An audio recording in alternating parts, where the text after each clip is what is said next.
Hello students, welcome to another series of videos on class 7 history from NCERT published book for class 7 under the CBSE curriculum. आज हम start करेंगे part 1 of chapter 1. हमारे chapter का नाम है introduction tracing changes through a 1000 years और आज के हमारे टॉपिक का नाम है हाउ चेंजेस स्टार्टेड. आपके स्क्रीन पे दो मैप्स हैं. पहले मैप को बनाया था अरब जियोग्राफर अल इद्रिसी ने इन द ईयर 1154 CE. इन्होंने एक वर्ल्ड मैप ड्रॉ किया था और फिलहाल आपको जो स्क्रीन पे दिख रहा है that is the Indian subcontinent का पार्ट. इस मैप को अगर आप ध्यान से देखते हो तो करेंटली जहां पे नॉर्थ इंडिया है, इस मैप में साउथ इंडिया उस पोजीशन पे दिखाई जा रही है और श्रीलंका को इंडिया के ऊपर की तरफ दिखाया जा रहा है. और जितने भी नाम है इस मैप में सभी के सभी अरबिक लैंग्वेज में लिखे हैं. अब मैप नंबर 2 देखिए. इसको बनाया था अ फ्रेंच कार्टोग्राफर ने इन द ईयर 1720. कार्टोग्राफर उन लोगों को बोलते हैं जो मैप्स बनाते थे. कार्टोग्राफी एक आर्ट है मैप बनाने की. ये मैप और जो पहला वाला मैप है, इन दोनों मैप के बीच में जो अंतराल, जो टाइम पीरियड है दैट इज 600 years. इन 600 सालों में लोगों ने इंडियन सबकॉन्टिनेंट को बहुत अच्छी तरह से एक्सप्लोर कर लिया था. बहुत सारा इंफॉर्मेशन उनको मिल चुका था. इसलिए आप देखोगे कि मैप 1 और मैप 2 में काफी अंतर है और मैप 2 जो है ये काफी आज की तारीख में जो इंडियन सबकॉन्टिनेंट का मैप है उसके करीब करीब लगता है. तो इन 600 years में न केवल लोगों की knowledge, at the same time the process which is used in cartography, उसमें भी बहुत बड़ा चेंज आया है. अब इन मैप को पढ़ पाना आसान नहीं है. मैप, डॉक्यूमेंट, टेक्स्ट, ये सभी चीजें एक प्रॉपर कॉन्टेक्स्ट में पढ़ी जाती हैं, यानी कि संदर्भ में पढ़ी जाती हैं. एक एग्जांपल लेते हैं, नाम हिंदुस्तान. आज हिंदुस्तान का मतलब होता है इंडिया. इस टर्म को दिया था पर्शियन क्रॉनिकलर मिनहाज सिराज ने उस एरिया को रेफर करने के लिए जो दिल्ली सल्तनत के अंदर आती थी. और आज के जमाने में वो एरिया है, कुछ एरिया पंजाब का, हरियाणा का and the land between Ganga and Yamuna. इस टाइम पे साउथ इंडिया को इस टर्म से रेफर नहीं किया जाता था. ये बात हम कर रहे हैं 13th सेंचुरी की. उसके बाद जब 16th सेंचुरी में फर्स्ट मुगल किंग बाबर ने इंडिया पे आक्रमण किया तो उन्होंने इस टर्म का यूज किया यहाँ की ज्योग्राफी, फौना एंड कल्चर को डिनोट करने के लिए. तो इसलिए हम कह सकते हैं कि टाइम टू टाइम हिंदुस्तान का मीनिंग बदलता रहा. ठीक इसी तरह से और एक वर्ड है हिंद. इसको सबसे पहले यूज किया था सूफी सिंगर अमीर खुसरो ने इन द 14th सेंचुरी. उस समय इस टर्म का मीनिंग हुआ करता था geography and culture of this subcontinent. So time to time इसका मीनिंग बदलता रहा. हिंद, हिंदुस्तान, इन वर्ड्स का मीनिंग बदलता रहा.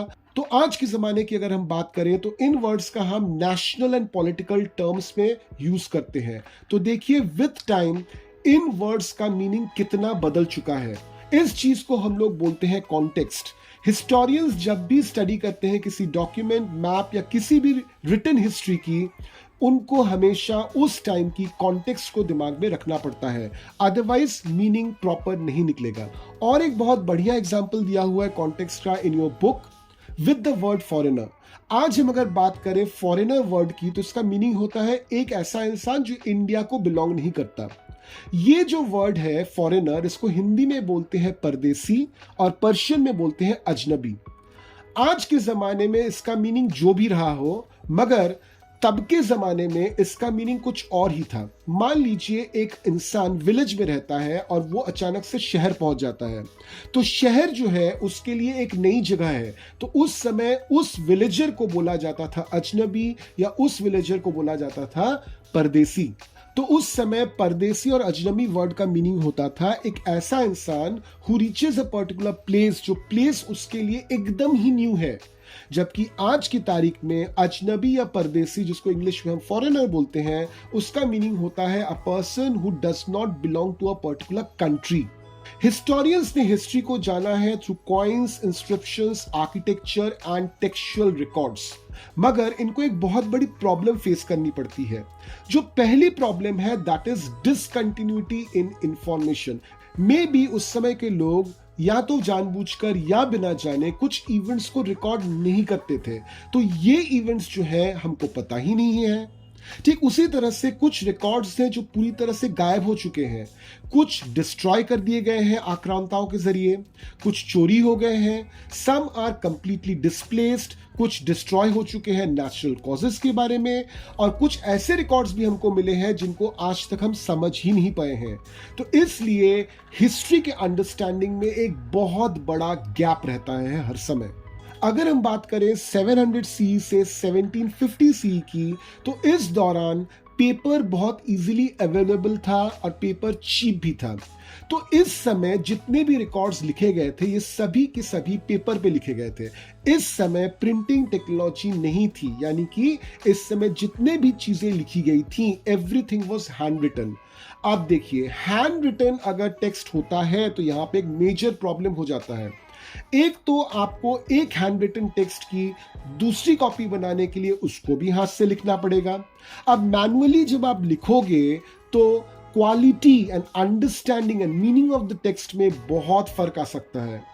At the same time, her time पे the language was not same, even the writing style was not same.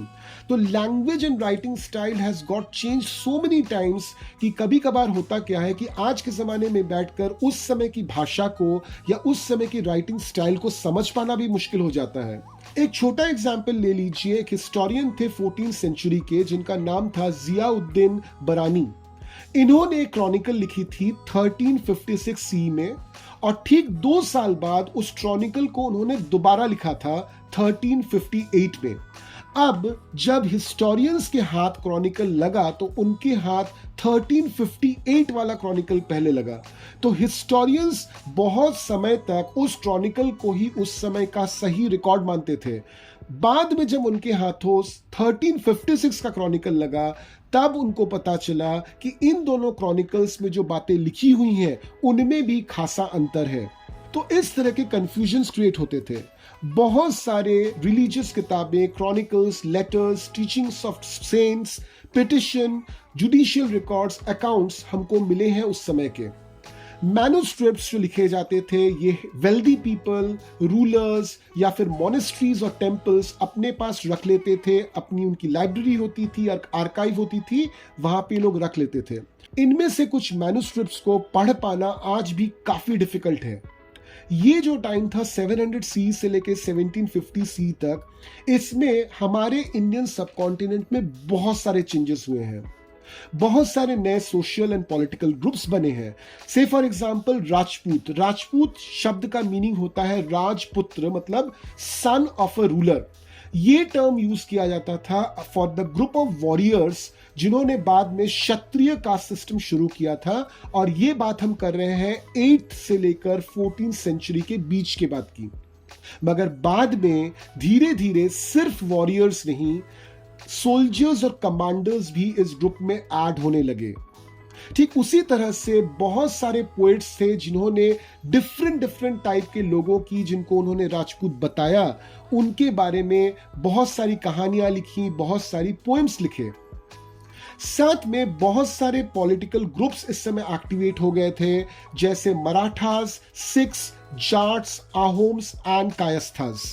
ये वो दौर था जब इंडिया में बहुत सारी नई टेक्नोलॉजीज आई थी, जैसे पर्शियन व्हील नाम की एक टेक्नोलॉजी आई थी जिसको यूज किया जाता था एग्रीकल्चर के लिए, स्पिनिंग व्हील आया था जिसको यूज किया जाता था वीविंग के लिए, फायर आर्म्स आए थे जिसको यूज किया जाता था युद्ध के लिए।